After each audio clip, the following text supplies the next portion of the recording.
Hello hi എല്ലാവർക്കും ലേണയുടെ പുതിയ വീഡിയോയിലേക്ക് സ്വാഗതം. ഞാൻ ഋതു കൃഷ്ണ. നമ്മളിന്ന് ഡിസ്കസ് ചെയ്യാൻ പോകുന്നത് കേരള ജോഗ്രഫിയാണ്. കേരള ജോഗ്രഫിയിൽ കുറച്ചധികം ടോപ്പിക്കുകളുണ്ട്. അതായത് കേരളത്തിലെ അണക്കെട്ടുകൾ, പ്രധാന ദ്വീപുകൾ, പ്രധാന വെള്ളച്ചാട്ടങ്ങൾ, മണ്ണും ധാതു വിഭവങ്ങളും. അത് വളരെ എപ്പോഴും ചോദിക്കാനുള്ള ഒരു ക്വസ്റ്റ്യൻ ആണ് അല്ലേ. മണ്ണും ധാതു വിഭവങ്ങളും തുടങ്ങിയ ടോപ്പിക്കിൽ നിന്നുള്ള പ്രീവിയസ് ക്വസ്റ്റ്യൻസ് ആണ് നമ്മൾ ഇന്ന് ഡിസ്കസ് ചെയ്യാൻ പോകുന്നത്. നമുക്ക് വേഗം വീഡിയോയിലേക്ക് കടക്കാം. ആദ്യത്തെ ചോദ്യം, തെന്മല അണക്കെട്ട് സ്ഥിതി ചെയ്യുന്നത് എവിടെ? തെന്മല അണക്കെട്ട് സ്ഥിതി ചെയ്യുന്നത് എവിടെ? ഓപ്ഷൻസ് ഉണ്ട്. Option A Parappar, option B Kulathupuzhayar, option C Kazhuthuruttiyar, option D Shendurunyar. ഏതാണ് റൈറ്റ് ആൻസർ? തെന്മല അണക്കെട്ട് സ്ഥിതി ചെയ്യുന്നത് എവിടെയാണ്?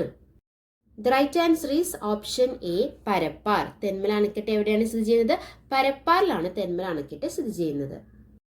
കേരളത്തിലെ തന്നെ രണ്ടാമത്തെ ഏറ്റവും വലിയ ജലസേചന പദ്ധതിയാണ് കേട്ടോ തെന്മല ഡാം. കേരളത്തിലെ രണ്ടാമത്തെ ഏറ്റവും വലിയ ജലസേചന പദ്ധതിയാണ് ഏത്?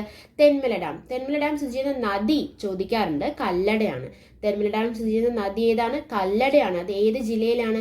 കൊല്ലം ജില്ലയിലാണ്. അപ്പൊ എന്താ പറഞ്ഞത്? കേരളത്തിലെ രണ്ടാമത്തെ ഏറ്റവും വലിയ ജലസേചന പദ്ധതിയാണ് തെന്മല ഡാം. തെന്മല ഡാം സ്ഥിതി ചെയ്യുന്ന നദി ഏതാണ്? കല്ലടയാണ്. കല്ലട ഏത് ജില്ലയിലാണ്? കൊല്ലം ജില്ലയിലാണ്. തെന്മല ഡാം സ്ഥാപിച്ച വർഷം 1961. തെന്മല ഡാം സ്ഥാപിച്ച വർഷം എപ്പോഴാണ്? 1961. തെന്മല ഡാം അതിർത്തി പങ്കിടുന്ന വന്യജീവി സങ്കേതമാണ് ശെന്തുരുണി. പരപ്പാർ ഡാം എന്നറിയപ്പെടുന്നതും തെന്മല ഡാം തന്നെയാണ്, അല്ലെങ്കിൽ കല്ലട ഡാം എന്നും അറിയപ്പെടാറുണ്ട് കേട്ടോ. കേരളത്തിലെ രണ്ടാമത്തെ ഏറ്റവും വലിയ ജലസേചന പദ്ധതിയാണ് തെന്മല ഡാം. തെന്മല ഡാം സ്ഥിതി ചെയ്യുന്നത് കല്ലടയിലാണ്. തെന്മല ഡാം സ്ഥാപിച്ച വർഷം 1961 അല്ലെ. തെന്മല ഡാം അതിർത്തി പങ്കിടുന്ന വന്യജീവി സങ്കേതം ഏതാണ്? ശെന്തുരുണിയാണ് അല്ലെ. പരപ്പാർ ഡാം എന്നറിയപ്പെടാറുണ്ട് തെന്മല ഡാം. അതുപോലെ തന്നെ കല്ലട ഡാം എന്നും അറിയപ്പെടാറുണ്ട്. എന്താ കാരണം? തെന്മല ഡാം സ്ഥിതി ചെയ്യുന്ന നദി എന്ന് പറയുന്നത് കല്ലടയാണ്. കല്ലട ഏത് ജില്ലയിലാണ്? കൊല്ലം ജില്ലയിലാണ്. നമ്മുടെ ചോദ്യം എന്താണ്? തെന്മല ഡാം സ്ഥിതി ചെയ്യുന്നത് എവിടെയാണെന്ന ചോദ്യം. അതെവിടെയാണ്? പരപ്പാറിലാണ്. നമ്മൾ പറഞ്ഞു കേരളത്തിലെ രണ്ടാമത്തെ ഏറ്റവും വലിയ ജലസേചന പദ്ധതിയാണ് തെന്മല ഡാം എന്ന് പറഞ്ഞു അല്ലെ. അപ്പൊ ചോദിക്കട്ടെ, കേരളത്തിലെ ഏറ്റവും വലിയ ഡാം ഏതാണ്? കേരളത്തിലെ ഏറ്റവും വലിയ ഡാം ഏതാണ്? മലമ്പുഴ ഡാമാണ് അല്ലെ. കേരളത്തിലെ ഏറ്റവും വലിയ ഡാം മലമ്പുഴ ഡാമാണ്. മലമ്പുഴ ഡാം ഉദ്ഘാടനം ചെയ്ത വർഷം 1955. മലമ്പുഴ ഡാം ഉദ്ഘാടനം ചെയ്ത വർഷം എപ്പോഴാണ്? 1955. മലമ്പുഴ ഡാം എവിടെയാണ്? പാലക്കാടാണ് അല്ലെ. മലമ്പുഴ ഡാം നിർമ്മിച്ചിരിക്കുന്ന നദി മലമ്പുഴ നദിയാണ്. മലമ്പുഴ നദി എന്ന് പറയുന്നത് ഭാരതപ്പുഴയുടെ പോഷക നദി കൂടിയാണ്. അതൊന്ന് ഓർത്തു വെക്കണം. മലമ്പുഴ ഡാം നിർമ്മിച്ചിരിക്കുന്ന നദി ഏതാണ്? മലമ്പുഴ നദി തന്നെയാണ്. എന്നാൽ അത് ഭാരതപ്പുഴയുടെ പോഷക നദിയും കൂടിയാണ്. കേരളത്തിലെ വൃന്ദാവനം എന്നറിയപ്പെടുന്നതാണ് മലമ്പുഴ ഗാർഡൻ. കേരളത്തിലെ വൃന്ദാവനം ഏതാണ്? മലമ്പുഴ ഗാർഡൻ ആണ്. മലമ്പുഴയിലെ യക്ഷി എല്ലാവരും കേട്ടിട്ടുണ്ടാവും, എല്ലാവരും കണ്ടിട്ടുണ്ടായിരിക്കും അല്ലെ. മലമ്പുഴയിലെ യക്ഷി എന്ന ശില്പം പണിത് ആരാണ്? കാനായി കുഞ്ഞിരാമനാണ്. മലമ്പുഴയിലെ യക്ഷി എന്ന ശില്പം പണിത് ആരാണ്? കാനായി കുഞ്ഞിരാമനാണ്. ദക്ഷിണേന്ത്യയിലെ ആദ്യ റോക്ക് ഗാർഡൻ എവിടെയാണുള്ളത്? മലമ്പുഴയിലാണുള്ളത്. ദക്ഷിണേന്ത്യയിലെ ആദ്യ റോക്ക് ഗാർഡൻ എവിടെയാണുള്ളത്? മലമ്പുഴയിലാണുള്ളത്. അതിന്റെ ശില്പി ആരാണ്? നേക്ചന്ദാണ്. രണ്ടാമത്തെ ചോദ്യം, ഭൂതത്താൻ കെട്ട് ഏത് ജില്ലയിലാണ്? ഭൂതത്താൻ കെട്ട് ഏത് ജില്ലയിലാണ്? ഓപ്ഷൻസ് ഉണ്ട്. Option A Idukki, option B Pathanamthitta, option C Ernakulam, option D Wayanad. Bhoothathan Kettu ഏത് ജില്ലയിലാണ്? നിങ്ങൾ തന്നെ ആൻസർ ചെയ്യാൻ നോക്കുക കേട്ടോ. വീഡിയോ ജസ്റ്റ് ഒന്ന് പോസ് ചെയ്തിട്ട് നിങ്ങൾ ആൻസർ ചെയ്യാൻ നോക്കുക. എന്നിട്ട് വീഡിയോ പ്ലേ ചെയ്തിട്ട് ക്ലിയർ ആണോ അല്ലെങ്കിൽ ആൻസർ കറക്റ്റ് ആണോ എന്ന് നോക്കുക. The right answer is option C Ernakulam. Bhoothathan Kettu ഏത് ജില്ലയിലാണ്? എറണാകുളം ജില്ലയിലാണ്. എറണാകുളം ജില്ലയുടെ പ്രത്യേകത എന്താണ്? പ്രാചീന കാലത്ത് ഋഷിനാഗക്കുളം എന്നറിയപ്പെട്ടിരുന്ന ജില്ലയാണല്ലേ എറണാകുളം. ഋഷിനാഗക്കുളം എന്നറിയപ്പെട്ടിരുന്ന ജില്ലയാണ് ഏത്? എറണാകുളം അല്ലെ. കേരളത്തിലെ ഏറ്റവും കൂടുതൽ ക്രിസ്തുമത വിശ്വാസികളുള്ള ജില്ലയാണ് ഏത്? എറണാകുളം അല്ലെ. കേരളത്തിലെ ഏറ്റവും കൂടുതൽ പൈനാപ്പിൾ, ജാതിക്ക എന്നിവ ഉൽപ്പാദിപ്പിക്കുന്ന ജില്ലയും ഏത് തന്നെയാണ്? എറണാകുളം തന്നെയാണ്. കേരളത്തിലെ ഏറ്റവും കൂടുതൽ വാഹനങ്ങൾ രജിസ്റ്റർ ചെയ്യപ്പെടുന്ന ജില്ലയും എറണാകുളം തന്നെയാണ്. അപ്പോൾ ഋഷിനാഗക്കുളം എന്നായിരുന്നു പ്രാചീന കാലത്ത് എറണാകുളം അറിയപ്പെട്ടിട്ടുണ്ടായിരുന്നത്. ക്രിസ്തുമത വിശ്വാസികൾ ഏറ്റവും കൂടുതലുള്ള ജില്ലയാണ്. അതുപോലെ തന്നെ ഏറ്റവും കൂടുതൽ വാഹനങ്ങൾ രജിസ്റ്റർ ചെയ്യപ്പെടുന്ന ജില്ലയാണ്. കേരളത്തിലെ ഏറ്റവും കൂടുതൽ പൈനാപ്പിൾ, ജാതിക്ക എന്നിവ ഉൽപ്പാദിപ്പിക്കുന്ന ജില്ലയും ഏത് തന്നെയാണ്? എറണാകുളം തന്നെയാണ്. കേരളത്തിലെ ഏറ്റവും കൂടുതൽ മുനിസിപ്പാലിറ്റികളുള്ള ജില്ലയും ഏതാണ്? എറണാകുളം തന്നെയാണ്. കേരളത്തിലെ ഏറ്റവും കൂടുതൽ താലൂക്കുകളുള്ള 2 ജില്ലകളിൽ ഒരു ജില്ല ഏതാണ്? എറണാകുളമാണ്. അപ്പൊ വേറെ ജില്ല ഏതാണ്? കേരളത്തിലെ ഏറ്റവും കൂടുതൽ താലൂക്കുകളുള്ള 2 ജില്ലകളിൽ ഒരു ജില്ലയാണ് എറണാകുളം. അപ്പൊ വേറെ ജില്ല ഏതാണ്? രണ്ടാമത്തെ ജില്ല ഏതാണ്? മലപ്പുറമാണ്. കേരള ഹൈക്കോടതി സ്ഥിതി ചെയ്യുന്ന ജില്ലയും കേരളത്തിലെ ആദ്യത്തെ ശിശു സൗഹാർദ്ദ ജില്ലയും ഏത് തന്നെയാണ്? എറണാകുളം തന്നെയാണ് അല്ലേ. കേരള ഹൈക്കോടതി എവിടെയാണ്? എല്ലാവർക്കും അറിയുന്ന ഒരു കാര്യമാണ്. കേരള ഹൈക്കോടതി എവിടെയാണ്? എറണാകുളത്താണ്. കേരളത്തിലെ ആദ്യത്തെ ശിശു സൗഹാർദ്ദ ജില്ലയും ഏത് തന്നെയാണ്? എറണാകുളം തന്നെയാണ്. ഏറ്റവും കൂടുതൽ ദേശീയപാതകൾ കടന്നു പോകുന്ന കേരളത്തിലെ ജില്ലയാണ് എറണാകുളം. ഏറ്റവും കൂടുതൽ ദേശീയപാതകൾ കടന്നു പോകുന്ന കേരളത്തിലെ ജില്ലയാണ് എറണാകുളം. NH47A 966B കടന്നു പോകുന്ന ഒരേ ഒരു ജില്ല. NH47A അല്ലെങ്കിൽ 966B കടന്നു പോകുന്ന ഒരേ ഒരു ജില്ലയാണ് ഇത്, എറണാകുളം. കേരളത്തിലെ ആദ്യ ഡിസ്ട്രിക്റ്റ് എറണാകുളമാണ് കേട്ടോ. കേരളത്തിൽ ആദ്യമായി ATM കൗണ്ടർ വഴി പാൽ നൽകുന്ന സംവിധാനം നിലവിൽ ജില്ല ഏതാണ്? എറണാകുളമാണ്. കേരളത്തിലെ ആദ്യ ഡിസ്ട്രിക്ട് എറണാകുളമാണ്. അതുപോലെ തന്നെ കേരളത്തിൽ ആദ്യമായി ATM കൗണ്ടർ വഴി പാൽ നൽകുന്ന സംവിധാനം നിലവിൽ വന്ന ജില്ലയും ഏത് തന്നെയാണ്? എറണാകുളം തന്നെയാണ്. ഇടമലയാർ ജലവൈദ്യുത പദ്ധതി സ്ഥിതി ചെയ്യുന്ന ജില്ലയും എറണാകുളം ജില്ല തന്നെയാണ് കേട്ടോ. അത് കുട്ടമ്പുഴ വില്ലേജിലാണ്. ഇടമലയാർ ജലവൈദ്യുത പദ്ധതി നമ്മൾ പറഞ്ഞു. ഭൂതത്താൻ കെട്ട് ഏത് ജില്ലയിലാണ്? നമ്മുടെ ചോദ്യം ഉണ്ടായിരുന്നത് എറണാകുളം ജില്ലയിലാണ്. അതുപോലെ തന്നെ ഇടമലയാർ ജലവൈദ്യുത പദ്ധതി സ്ഥിതി ചെയ്യുന്ന ജില്ല ഏതാണ്? എറണാകുളം തന്നെയാണ്. ഏത് വില്ലേജാണ്? കുട്ടമ്പുഴ വില്ലേജാണ്. ഇടമലയാർ ഡാം സ്ഥിതി ചെയ്യുന്നത് എവിടെയാണ്? രണ്ടും തെറ്റിപ്പോയത്. ഇടമലയാർ ജലവൈദ്യുത പദ്ധതി സ്ഥിതി ചെയ്യുന്നത് എറണാകുളമാണ്. ഇടമലയാർ ഡാം സ്ഥിതി ചെയ്യുന്ന ജില്ല ഏതാണ്? ഇടുക്കിയാണ്, ദേവികുളം താലൂക്കില്. അപ്പോൾ ഇടമലയാർ ജലവൈദ്യുത പദ്ധതി എറണാകുളത്താണ്. ഭൂതത്താൻ കെട്ട് എറണാകുളത്താണ്. നമ്മൾ എറണാകുളം ജില്ലേനെ കുറിച്ചൊക്കെ പറഞ്ഞു. ഇടമലയാർ ഡാം എവിടെയാണ്? ഇടുക്കിയിലാണ്, ദേവികുളം താലൂക്കിലാണ്. മൂന്നാമത്തെ ചോദ്യം, ശബരിഗിരി ജലവൈദ്യുത പദ്ധതി സ്ഥിതി ചെയ്യുന്ന നദി.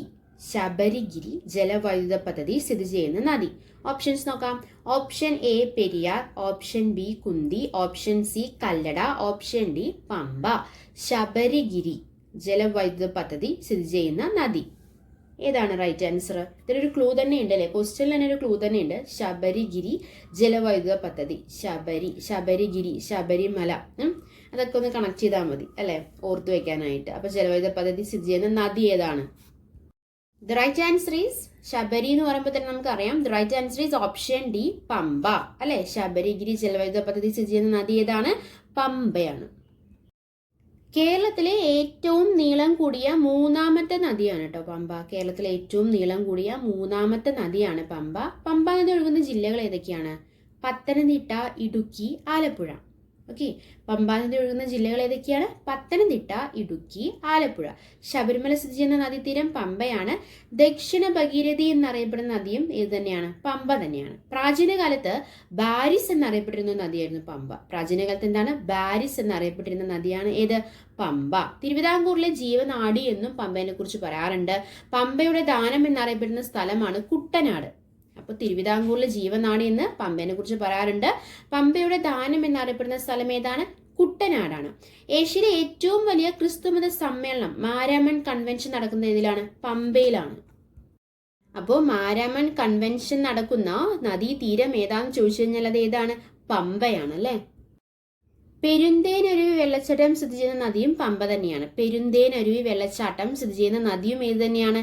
പമ്പ തന്നെയാണ്. ഓക്കെ, അപ്പോൾ ശബരിഗിരി ജലവൈദ്യുത പദ്ധതി സ്ഥിതി ചെയ്യുന്ന നദി ഏതാണ്? പമ്പയാണ് അല്ലേ. നാലാമത്തെ ചോദ്യം, കേരളത്തിലെ ഏറ്റവും വലിയ ജലസേചന പദ്ധതി. കേരളത്തിലെ ഏറ്റവും വലിയ ജലസേചന പദ്ധതി ഏതാണ്? ഓപ്ഷൻസ് ഉണ്ട്. Option A Pazhassi, option B Pampa, option C Kallada, option D Muvattupuzha. കേരളത്തിലെ ഏറ്റവും വലിയ ജലസേചന പദ്ധതി. The right answer is option C Kallada. കേരളത്തിലെ ഏറ്റവും വലിയ ജലസേചന പദ്ധതി ഏതാണ്? കല്ലടയാണ്. അഞ്ചാമത്തെ ചോദ്യം, കേരളത്തിലെ ആദ്യ ജലവൈദ്യുത പദ്ധതി. കേരളത്തിലെ ആദ്യ ജലവൈദ്യുത പദ്ധതി ശ്രദ്ധിക്കണം. നമ്മൾ കേരളത്തിലെ ഏറ്റവും വലിയ ജലസേചന പദ്ധതിയാണ് നാലാമത്തെ ക്വസ്റ്റ്യൻ ഡിസ്കസ് ചെയ്തത്. രണ്ടും കൂടി കൺഫ്യൂഷൻ വരരുത്. കേരളത്തിലെ ഏറ്റവും വലിയ ജലസേചന പദ്ധതി നമ്മൾ പറഞ്ഞു കല്ലടയാന്ന് പറഞ്ഞു. എന്നാൽ കേരളത്തിലെ ആദ്യ ജലവൈദ്യുത പദ്ധതി ഏതാന്നാണ് ചോദ്യം. ഓപ്ഷൻസ് നോക്കാം. Option A Pallivasal, option B Idukki, option C Sabarigiri, option D Idamalayar. ഏതാണ് right answer? The right answer is option A Pallivasal. കേരളത്തിലെ ആദ്യ ജലവൈദ്യുത പദ്ധതി ഏതാണ്? പള്ളിവാസലാണ് അല്ലെ. ഓപ്ഷൻ B ഏതാണ്? ഇടുക്കിയാണ്. ഏഷ്യയിലെ ആദ്യത്തെ ആർച്ച് ഡാം ഇടുക്കിയിലാണ് കേട്ടോ. ഓപ്ഷൻസ് കണ്ടപ്പോൾ ഞാൻ ഓരോന്ന് പറയാമെന്ന് വിചാരിച്ചിട്ടാണ് പറയുന്നത്. ഏഷ്യയിലെ ആദ്യത്തെ ആർച്ച് ഡാം ഇടുക്കിയാണ്. അതുപോലെ തന്നെ ഏഷ്യയിലെ ഏറ്റവും വലിയ ആർച്ച് ഡാം ഇടുക്കിയിലാണ്. ഇടുക്കി ഡാം നിർമ്മിച്ചിരിക്കുന്നത് കുറവൻ കുറത്തി മലകൾക്കിടയിലാണ്. ഇടുക്കി ഡാം നിർമ്മിച്ചിരിക്കുന്നത് കുറവൻ കുറത്തി മലകൾക്കിടയിലാണ്. ഓപ്ഷൻ സിയില് ശബരിഗിരി അല്ലെ. ശബരിഗിരി ജലവൈദ്യുത പദ്ധതി നമ്മൾ പറഞ്ഞു, അത് സ്ഥിതി ചെയ്യുന്നത് ഏത് നദിയിലാണ്? പമ്പ നദിയിലാണ് നമ്മൾ പറഞ്ഞല്ലേ. ആറാമത്തെ ചോദ്യം, തമിഴ്നാട്ടിലെ ആനമലയിൽ നിന്നും ഉത്ഭവിക്കുന്ന നദി. തമിഴ്നാട്ടിലെ ആനമലയിൽ നിന്നും ഉത്ഭവിക്കുന്ന നദി. ഓപ്ഷൻസ് നോക്കാം. Option A Periyar, option B Bharathapuzha, option C Neyyar, option D Achankovil. തമിഴ്നാട്ടിലെ ആനമലയിൽ നിന്നും ഉത്ഭവിക്കുന്ന നദി ഏതാണെന്നാണ് ചോദ്യം. ഏതാണ് right answer? The right answer is option B Bharathapuzha. തമിഴ്നാട്ടിലെ ആനമലയിൽ നിന്നും ഉത്ഭവിക്കുന്ന നദി ഏതാണ്? ഭാരതപ്പുഴയാണ്. ഭാരതപ്പുഴ കേരളത്തിലെ രണ്ടാമത്തെ വലിയ നദിയാണ് ഭാരതപ്പുഴ അല്ലെ. കേരളത്തിന്റെ നൈൽ എന്നറിയപ്പെടുന്ന നദിയാണ് ഏത്? ഭാരതപ്പുഴ. ഭാരതപ്പുഴ ഒഴുകുന്ന ജില്ലകൾ ഏതൊക്കെയാണ്? പാലക്കാട്, തൃശ്ശൂർ, മലപ്പുറം. പമ്പ നദി ഒഴുകുന്ന ജില്ലകൾ ഏതൊക്കെയാണ്? നമ്മൾ പറഞ്ഞിരുന്നു, ഓർമ്മയുണ്ടോ? പത്തനംതിട്ട, ഇടുക്കി, ആലപ്പുഴയായിരുന്നു പമ്പ നദി ഒഴുകുന്ന ജില്ലകൾ. ഭാരതപ്പുഴ ഒഴുകുന്ന ജില്ലകൾ ഏതൊക്കെയാണ്? പാലക്കാട്, തൃശ്ശൂർ, മലപ്പുറം. ഭാരതപ്പുഴ അറബിക്കടലിൽ പതിക്കുന്ന സ്ഥലം ഏതാണ്? പൊന്നാനിയാണ്. അപ്പൊ കേരളത്തിലെ രണ്ടാമത്തെ വലിയ നദിയാണ് ഭാരതപ്പുഴ. കേരളത്തിന്റെ നൈൽ എന്നറിയപ്പെടുന്ന നദിയാണ് ഭാരതപ്പുഴ. ഭാരതപ്പുഴ ഒഴുകുന്ന ജില്ലകൾ ഏതൊക്കെയാണ്? പാലക്കാട്, തൃശ്ശൂർ, മലപ്പുറം. ഓക്കെ. ഭാരതപ്പുഴ അറബിക്കടലിൽ പതിക്കുന്ന സ്ഥലം പൊന്നാനിയാണ്. ഭാരതപ്പുഴ ശോകനാശിനി പുഴ എന്നും അറിയപ്പെടാറുണ്ട്. ശോകനാശിനി പുഴ എന്ന പേര് നൽകിയ വ്യക്തി ആരാണെന്ന് അറിയാമോ? തുഞ്ചത്ത് രാമാനുജൻ എഴുത്തച്ഛനാണ്. ഭാരതപ്പുഴ ശോകനാശിനി പുഴ എന്നറിയപ്പെടുന്നത് ചിറ്റൂരിലാണ്. ഭാരതപ്പുഴ അങ്ങനെ അറിയപ്പെടുന്നത് കേട്ടോ. ചിറ്റൂരിലാണ് ഭാരതപ്പുഴ ശോകനാശിനി പുഴ എന്നറിയപ്പെടുന്നത്. ശോകനാശിനി എന്ന പേര് നൽകിയത് എഴുത്തച്ഛനാണ്. കേരളത്തിലെ ഏറ്റവും വലിയ അണക്കെട്ട് ഭാരതപ്പുഴയിലാണ്. കേരളത്തിലെ ഏറ്റവും വലിയ അണക്കെട്ട് ഏതാണ്? മലമ്പുഴ അണക്കെട്ടാണ്. മലമ്പുഴ അണക്കെട്ട് എവിടെയുള്ളത്? ഭാരതപ്പുഴയിലാണുള്ളത്. ഭാരതപ്പുഴ അറിയപ്പെടുന്ന പേരുകള് നിള, പേരാർ, പൊന്നാനിപ്പുഴ എന്ന പേരിലൊക്കെ ഭാരതപ്പുഴ അറിയപ്പെടുന്നുണ്ട്. പക്ഷെ ചിറ്റൂരില് ഭാരതപ്പുഴ എങ്ങനെ അറിയപ്പെടുന്നതാണ് പറഞ്ഞത്? ശോകനാശിനി പുഴ എന്നാണ് അറിയപ്പെടുന്നത് നമ്മൾ പറഞ്ഞു. അത് പേര് നൽകിയ വ്യക്തി ആരാണ്? തുഞ്ചത്ത് രാമാനുജൻ എഴുത്തച്ഛനാണ്. കേരളത്തിലെ ആദ്യത്തെ ഉരുക്കു തടയണ നിർമ്മിക്കുന്നത് ഭാരതപ്പുഴയിലാണ്. കേരളത്തിലെ ആദ്യത്തെ ഉരുക്കു തടയണ നിർമ്മിക്കുന്നത് എവിടെയാണ്? ഭാരതപ്പുഴയിലാണ്. അപ്പോൾ തമിഴ്നാട്ടിലെ ആനമലയിൽ നിന്നും ഉത്ഭവിക്കുന്ന നദി ഏതാണ്? ഭാരതപ്പുഴയാണ് അല്ലേ. ഏഴാമത്തെ ചോദ്യം, കുറുവ ദ്വീപ് ഏത് ജില്ലയിൽ? കുറുവ ദ്വീപ് ഏത് ജില്ലയിലാണ്? ഓപ്ഷൻസ് നോക്കാം നമുക്ക്. Option A Alappuzha, option B Idukki, option C Wayanad, option D Kollam. Kuruva ദ്വീപ് ഏത് ജില്ലയിലാണ്? ഏത് ജില്ലയിലാണ്? The right answer is option C Wayanad. Kuruva ദ്വീപ് ഏത് ജില്ലയിലാണ്? വയനാട് ജില്ലയിലാണ്. വയനാട് ജില്ലയെക്കുറിച്ച് പറയുകയാണെങ്കിൽ 2 സംസ്ഥാനങ്ങളുമായി അതിർത്തി പങ്കിടുന്ന കേരളത്തിലെ ഏക ജില്ലയാണ് വയനാട്. അത് ഏതൊക്കെ സംസ്ഥാനങ്ങളാണ്? തമിഴ്നാടും കർണാടകയും. ഓക്കെ. അപ്പൊ 2 സംസ്ഥാനങ്ങളുമായി അതിർത്തി പങ്കിടുന്ന കേരളത്തിലെ ഏക ജില്ല അത് വയനാടാണ്. കേരളത്തിലെ ഏറ്റവും ജനസംഖ്യ കുറഞ്ഞ ജില്ല വയനാടാണ്. കേരളത്തിലെ ഏറ്റവും കൂടുതൽ കാപ്പിയും ഇഞ്ചിയും ഉൽപ്പാദിപ്പിക്കുന്ന ജില്ലയും ഏത് തന്നെയാണ്? വയനാട് തന്നെയാണ്. ശതമാനാടിസ്ഥാനത്തിൽ കേരളത്തിലെ ഏറ്റവും കൂടുതൽ വനമുള്ള ജില്ല അത് വയനാടാണ്. കേരളത്തിലെ നഗരവാസികൾ ഏറ്റവും കുറവുള്ള ജില്ല വയനാടാണ്. അതുപോലെ തന്നെ കുറവ് സർക്കാർ സ്കൂളുള്ള ജില്ലയും ഇത് തന്നെയാണ്, വയനാട് തന്നെയാണ്. അപ്പോൾ നഗരവാസികളും കുറവാണ്, സർക്കാർ സ്കൂളുകളും കുറവാണ്, തൊഴിൽ രഹിതരും കുറവാണ്. എവിടെ? വയനാട്ടിൽ കേട്ടോ. എന്നാൽ വനം കൂടുതലാണ്. ഏറ്റവും കൂടുതൽ വനമുള്ള ജില്ലയാണ് വയനാട്. എന്നാൽ ഏറ്റവും കുറവ് നഗരവാസികളുള്ള ജില്ല, ഏറ്റവും കുറവ് സർക്കാർ സ്കൂളുകളുള്ള ജില്ല, ഏറ്റവും കുറച്ച് തൊഴിൽ രഹിതരുള്ള ജില്ല. പറഞ്ഞു സർക്കാർ സ്കൂളുകൾ അവിടെ കുറവാണ്, തൊഴിൽ രഹിതർ അവിടെ കുറവാണ്, അതുപോലെ തന്നെ നഗരവാസികൾ അവിടെ കുറവാണെന്ന് പറഞ്ഞു. അതുപോലെ തന്നെ ഏറ്റവും കുറവ് ബ്ലോക്ക് പഞ്ചായത്തുകളും കുറവ് റവന്യൂ വില്ലേജുകളും അതുപോലെ തന്നെ നിയമസഭാ മണ്ഡലങ്ങളും ഏറ്റവും കുറവാണ് അവിടെ. ഏറ്റവും കുറവ് വീടുകളും എവിടെ തന്നെയാണ്? വയനാട് തന്നെയാണ്. അപ്പോൾ വീടുകൾ അവിടെ കുറവാണ്, നിയമസഭാ മണ്ഡലങ്ങൾ കുറവാണ്, ബ്ലോക്ക് പഞ്ചായത്തുകൾ കുറവാണ്, റവന്യൂ വില്ലേജുകൾ കുറവാണ്, സർക്കാർ സ്കൂളുകൾ കുറവാണ്, അതുപോലെ തന്നെ തൊഴിൽ രഹിതരും അവിടെ കുറവാണ്. കേരളത്തിലെ ഏക പീഠഭൂമിയാണ് വയനാട്. കടൽ തീരമില്ലാത്ത ജില്ലയും വയനാട് തന്നെയാണ്. കേരളത്തിലെ ഏക പീഠഭൂമിയാണ് വയനാട്. അതുപോലെ തന്നെ കടൽ തീരമില്ലാത്ത ജില്ലയും വയനാട് തന്നെയാണ്. അപ്പൊ നമ്മൾ കുറുവ ദ്വീപ് ഏത് ജില്ലയിലാണെന്ന് പറഞ്ഞു? വയനാട് ജില്ലയിലാണ് അല്ലെ. നമ്മൾ പറഞ്ഞു ഏത് ദ്വീപ? കുറുവ ദ്വീപ് വയനാട്ടിലാന്ന് പറഞ്ഞു. കേരളത്തിലെ പ്രധാന ദ്വീപുകൾ ഏതൊക്കെയാണെന്ന് ചോദിച്ചു കഴിഞ്ഞാൽ കുറച്ചധികം ദ്വീപുകൾ പഠിക്കാനുണ്ട് കേട്ടോ. ഒരു 12 ദ്വീപുകളെ കുറിച്ച് പഠിച്ചു കഴിഞ്ഞാൽ ദ്വീപുകളെ കുറിച്ചുള്ള ക്വസ്റ്റ്യൻസ് ഏത് ജില്ലയിലാണെന്നുള്ള ചോദ്യങ്ങൾ വന്നു കഴിഞ്ഞാൽ നമുക്ക് 100% ആൻസർ ചെയ്യാൻ പറ്റും. ഏതൊക്കെയാന്ന് നോക്കാം നമുക്ക്. വൈപ്പിൻ കേരളത്തിലെ പ്രധാന ദ്വീപുകളാണ്. വൈപ്പിൻ എറണാകുളം, കവായി കണ്ണൂർ, വെല്ലിംഗ്ടൺ എറണാകുളം, ധർമ്മടം ദ്വീപ് കണ്ണൂര്, കുറുവ ദ്വീപ് വയനാട്, മൺട്രോ ദ്വീപ് കൊല്ലം, എഴുമൺതുരുത്ത് കോട്ടയം, എഴുമൺതുരുത്ത് കോട്ടയം, രാമൻതുരുത്ത് എറണാകുളം, വെണ്ടുരുത്തി കൊച്ചി, ഗുണ്ടു ദ്വീപ് കൊച്ചി, നെടുങ്കാട് എറണാകുളം, പരുമല പത്തനംതിട്ട. ഒന്നും കൂടെ പറയാം. വൈപ്പിൻ എറണാകുളം, കവായി കണ്ണൂർ, വെല്ലിംഗ്ടൺ എറണാകുളം, ധർമ്മടം ദ്വീപ് കണ്ണൂര്. അപ്പൊ വൈപ്പിനും വെല്ലിംഗ്ടണും എവിടെയാണ്? എറണാകുളത്ത് തന്നെയാണ്. പിന്നെ ഏതാണ് എറണാകുളത്തുള്ളത്? രാമൻതുരുത്ത് എറണാകുളത്താണ് അല്ലെ. അതുപോലെ നെടുങ്കാടും എറണാകുളം ജില്ലയിലാണ്. അപ്പൊ എറണാകുളം ജില്ലയിൽ ഏതൊക്കെയുള്ളത്? വൈപ്പിൻ എന്നുള്ള ദ്വീപുണ്ട്, വെല്ലിംഗ്ടൺ ദ്വീപുണ്ട്, രാമൻതുരുത്തുണ്ട്, നെടുങ്കാടുണ്ട് അല്ലെ. ഇനി അടുത്തത് കണ്ണൂര്. കണ്ണൂർ ഏതാ ഉള്ളത്? കവായും ഉണ്ട്, ധർമ്മടം ദ്വീപും ഉണ്ട് അല്ലെ. കണ്ണൂരിൽ കവായും അതുപോലെ തന്നെ ധർമ്മടം ദ്വീപുമാണ് ഉള്ളത്. വയനാട് നമ്മൾ പറഞ്ഞു കുറുവ ദ്വീപാണ്. മൺട്രോ ദ്വീപ് എവിടെയാണ്? കൊല്ലത്താണ് അല്ലെ. കോട്ടയത്ത് എഴുമൺതുരുത്താണ്. കൊച്ചിയിൽ ഏതാണ്? വെണ്ടുരുത്തിയും അതുപോലെ തന്നെ ഗുണ്ടു ദ്വീപുമാണ്. ഇത് കൊച്ചിയിൽ. പത്തനംതിട്ട നമുക്ക് ഒരെണ്ണം പഠിക്കാനുള്ളൂ, പരുമല. പത്തനംതിട്ടയിൽ ഏതാ പഠിക്കാനുള്ളത്? ഒരെണ്ണം പഠിക്കാനുള്ളൂ. ഏതാണ്? പരുമല. അടുത്ത മണ്ണും ധാതുക്കളും എന്നൊരു ടോപ്പിക് എന്നൊരു ക്വസ്റ്റ്യൻ ആണ്. കേരളത്തിലെ ഏറ്റവും കൂടുതലുള്ള മണ്ണിനം ഏതാണെന്ന് ചോദിച്ചിട്ടുണ്ട് കേട്ടോ. കേരളത്തിലെ ഏറ്റവും കൂടുതൽ കാണുന്ന മണ്ണിനം ഏതാണ്? കേരളത്തിലെ ഏറ്റവും കൂടുതലുള്ള മണ്ണിനം ഏതാണ്? ഓപ്ഷൻസ് നോക്കാം നമുക്ക്. ഓപ്ഷൻ എ ലാറ്ററൈറ്റ് മണ്ണ്, ഓപ്ഷൻ ബി എക്കൽ മണ്ണ്, ഓപ്ഷൻ സി വനമണ്ണ്, ഓപ്ഷൻ ഡി പർവ്വത മണ്ണ്. കേരളത്തിലെ ഏറ്റവും കൂടുതലുള്ള മണ്ണിനം ഏതാണ്? Right answer is option A laterite മണ്ണാണ് കേട്ടോ. കേരളത്തിലെ ഏറ്റവും കൂടുതലുള്ള മണ്ണിനം ഏതാണ്? ലാറ്ററൈറ്റ് മണ്ണാണ്. അടിസ്ഥാനപരമായിട്ട് കേരളത്തിലെ മണ്ണിനങ്ങൾ അമ്ല സ്വഭാവമുള്ളതാണ്, അതായത് ആസിഡ് സ്വഭാവമുള്ളതാണെന്ന് അർത്ഥം. ഇവയ്ക്ക് കാർബൺ സംവഹന ശേഷിയും അതുപോലെ തന്നെ ജലത്തെ നിലനിർത്താനുള്ള കഴിവും ഫോസ്ഫേറ്റ് ധാതുക്കൾ എന്നിവയെ മണ്ണിൽ ഉറപ്പിക്കാനുള്ള കഴിവും വളരെ കുറവാണ്.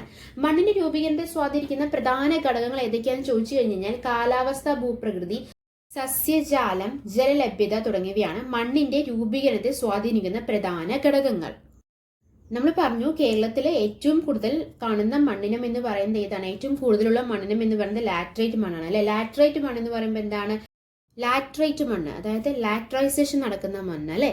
ലാറ്ററൈസേഷൻ കാരണമാകുന്ന ഘടകങ്ങൾ ഏതൊക്കെയാണ്? ലാറ്ററൈസേഷന് കാരണമാകുന്ന ഘടകങ്ങൾ ശക്തമായ മഴ, ഉയർന്ന താപനില എന്നിവയാണ് ലാറ്ററൈസേഷന് കാരണമാകുന്ന ഘടകങ്ങൾ. ലാറ്ററൈറ്റ് മണ്ണിൽ കുറവായി കാണപ്പെടുന്ന ഏതൊക്കെയാണെന്ന് ചോദിച്ചു കഴിഞ്ഞാൽ nitrogen, phosphorus, potassium, NPK. Nitrogen, phosphorus, പൊട്ടാഷ്യമാണ് ലാറ്ററൈറ്റ് മണ്ണിൽ കുറവായി കാണപ്പെടുന്ന ഘടകങ്ങൾ. ജലം തങ്ങി നിൽക്കാത്ത മണ്ണിനുമാണ് ലാറ്ററൈറ്റ് മണ്ണ്. ജലം തങ്ങി നിൽക്കാത്ത മണ്ണാണ് ഏത്? ലാറ്ററൈറ്റ് മണ്ണ്. ഇതിന്റെ pH മൂല്യം അല്ലെങ്കിൽ ഇതിന്റെ pH വാല്യൂ എന്ന് പറയുകയാണെങ്കിൽ 4.5 to 6.2 വരെയാണ് കേട്ടോ. ഇതിന്റെ pH വാല്യൂ എങ്ങനെയാണ്? 4.5 to 6.2 വരെയാണ്. ഒമ്പതാമത്തെ ചോദ്യം, കേരളത്തിന്റെ തീരപ്രദേശങ്ങളിൽ കാണുന്ന ധാതു ഏതാണ്? കേരളത്തിന്റെ തീരപ്രദേശങ്ങളിൽ കാണുന്ന ധാതു ഏതാണ്? ഓപ്ഷൻസ് നോക്കാം നമുക്ക്. ഓപ്ഷൻ എ കൽക്കരി, option B manganese, option C monazite, option D bauxite. കേരളത്തിന്റെ തീരപ്രദേശങ്ങളിൽ കാണുന്ന ധാതു ഏതാണ്? ഏതാണ് right answer? The right answer is monosite. Okay, അപ്പൊ കേരളത്തിന്റെ തീരപ്രദേശങ്ങളിൽ കാണുന്ന ധാതു ഏതാണ്? മോണോസൈറ്റ് ആണ്. കേരളത്തിൽ പ്രധാനമായും കാണപ്പെടുന്ന ധാതുക്കൾ ഇൽമനൈറ്റ്, മോണോസൈറ്റ്, സിലിക്കൺ എന്നിവയാണ്. കേരളത്തിൽ പ്രധാനമായും കാണപ്പെടുന്ന ധാതുക്കൾ ഏതാണ്? ഇൽമനൈറ്റ്, മോണോസൈറ്റ്, സിലിക്കൺ എന്നിവയാണ്. കേരളത്തിൽ ഇൽമനൈറ്റും മോണോസൈറ്റും എന്നിവ ധാരാളമായി കാണപ്പെടുന്ന സ്ഥലം ചവറ, നീണ്ടകര കൊല്ലത്താണ്. ഓക്കെ, അപ്പൊ കേരളത്തിൽ ഇൽമനൈറ്റ്, മോണോസൈറ്റ് എന്നിവ ധാരാളമായി കാണപ്പെടുന്ന സ്ഥലം ഏതാണ്? ചവറ, അതുപോലെ തന്നെ നീണ്ടകര. നമ്മൾ പറഞ്ഞു കേരളത്തില് ഇൽമനൈറ്റ്, മോണോസൈറ്റ് എന്നിവ ധാരാളമായി കാണപ്പെടുന്ന സ്ഥലം ചവറയിലാണെന്ന് പറഞ്ഞു. അതുപോലെ തന്നെ നീണ്ടകരയിലാണെന്നും കൂടി പറഞ്ഞു. നമ്മൾ ചവറനെ കുറിച്ച് പറയുകയാണെങ്കിൽ കേരളത്തിലെ ഒരു പ്രധാന ധാതു വ്യവസായ കേന്ദ്രമായിട്ടുള്ള ഇന്ത്യൻ റയർ എർത്ത് ലിമിറ്റഡും അതുപോലെ തന്നെ കേരള മിനറൽസ് ആൻഡ് മെറ്റൽസ് ലിമിറ്റഡും എവിടെ തന്നെയാണ്? ചവറയിൽ തന്നെയാണ്. അപ്പോൾ ഇന്ത്യൻ റയർ എർത്ത് ലിമിറ്റഡ് അതുപോലെ തന്നെ Kerala minerals and metals limited എവിടെയാണ്? ചവറയിലാണ്. പത്താമത്തെ ചോദ്യം, കേരളത്തിലെ തീരദേശ മണലിൽ നിന്നും ഉൽപ്പാദിപ്പിക്കുന്ന ആണവധാതു. കേരളത്തിലെ തീരദേശ മണലിൽ നിന്നും ഉൽപ്പാദിപ്പിക്കുന്ന ആണവധാതു. ഓപ്ഷൻസ് നോക്കാം നമുക്ക്. Option A uranium, option B thorium, option C polycarbon, option D ചുണ്ണാമ്പ്. കേരളത്തിലെ തീരദേശ മണലിൽ നിന്നും ഉൽപ്പാദിപ്പിക്കുന്ന ആണവധാതു ഏതാണ്? The right answer is option B thorium. കേരളത്തിലെ തീരദേശ മണലിൽ നിന്നും ഉൽപ്പാദിപ്പിക്കുന്ന ആണവധാതു ഏതാണ്? തോറിയമാണ്. നമ്മൾ പറഞ്ഞു കേരളത്തിലെ തീരദേശ മണലിൽ നിന്നും ഉൽപ്പാദിപ്പിക്കുന്ന ആണവധാതു തോറിയമാണെന്ന് പറഞ്ഞു. അതുപോലെ തന്നെ കേരളത്തിലെ ഇൽമനൈറ്റ്, മോണോസൈറ്റ് ധാരാളമായി കാണപ്പെടുന്ന സ്ഥലം ചവറ, നീണ്ടകരയാന്നൊക്കെ നമ്മൾ പറഞ്ഞു. അതുപോലെ തന്നെ കേരളത്തിലെ ബോക്സൈറ്റ് നിക്ഷേപം കാണപ്പെടുന്ന സ്ഥലങ്ങൾ ഏതൊക്കെയാണ്? കേരളത്തിലെ ബോക്സൈറ്റ് നിക്ഷേപം കാണപ്പെടുന്ന സ്ഥലങ്ങൾ ഏതൊക്കെയാണ്? കുമ്പള, നീലേശ്വരം, കാഞ്ഞങ്ങാട് കേട്ടോ. അതൊന്ന് ഓർത്ത് വെക്കുക. കേരളത്തിൽ ബോക്സൈറ്റ് നിക്ഷേപം കാണപ്പെടുന്ന സ്ഥലങ്ങൾ ഏതൊക്കെയാണ്? കുമ്പള, നീലേശ്വരം, കാഞ്ഞങ്ങാട്. ഓക്കെ, അപ്പം നമ്മൾ കേരള ജോഗ്രഫിയിൽ ചോദിച്ചിട്ടുള്ള പ്രീവിയസ് ഇയർ ക്വസ്റ്റ്യൻസ് ആണ് നമ്മൾ ഡിസ്കസ് ചെയ്തത്. വളരെ ഇമ്പോർട്ടൻ്റ് ആയിട്ടുള്ള പ്രീവിയസ് ഇയർ ക്വസ്റ്റ്യൻസ് നമ്മൾ ഇന്ന് ഡിസ്കസ് ചെയ്തെടുത്ത കാര്യങ്ങളെല്ലാം നിങ്ങൾക്ക് വളരെ വ്യക്തമായി മനസ്സിലായെന്ന് പ്രതീക്ഷിക്കുന്നു. മനസ്സിലായിട്ടുണ്ടെങ്കിൽ നമ്മൾ എന്നുള്ള ചാനൽ സബ്സ്ക്രൈബ് ചെയ്യുക, സപ്പോർട്ട് ചെയ്യുക. Thanks for your time. By.